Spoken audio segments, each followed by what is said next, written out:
نیپال کے دارالحکومت کھٹمنڈو میں اضطراب میں سکون کرفیو برقرار، عبوری حکومت کے لیے سرگرمیاں جاری۔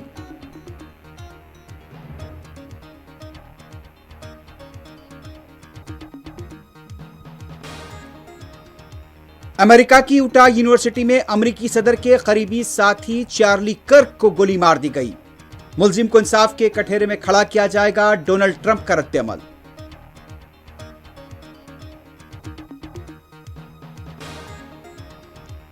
حماس کو ملک سے باہر کرو ورنہ نتائج بھگتنے کے لیے تیار رہو، ہر جگہ دشمن پر حملے کریں گے، اسرائیلی وزیر اعظم نیتن یاہو کی دھمکی۔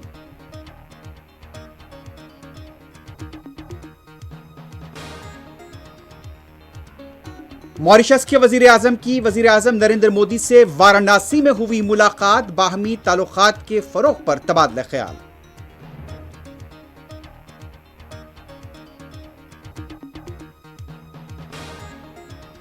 بہار میں آر جے ڈی کے لیڈر کو گولی مار دی گئی، پارٹی نے ریاستی حکومت پر امن و قانون کی صورتحال کو لے کر اٹھائے سوال۔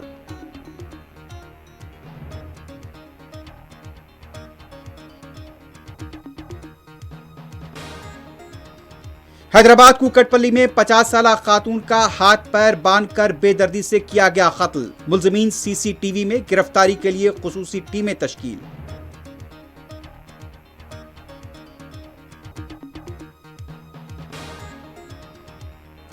غزہ میں یہودی فوج کی جارحیت کا ایک اور بدترین دن، 80 فلسطینی شہید، لبنان پر بھی حملے۔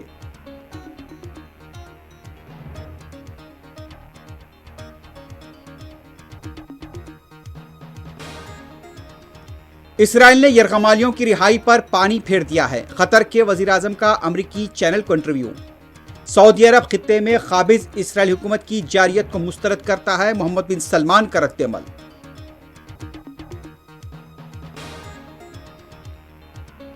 اور تلنگانہ کے مختلف مقامات پر بجلی گرنے سے اموات، ریاست میں مزید بارش کی پیش قیاسی۔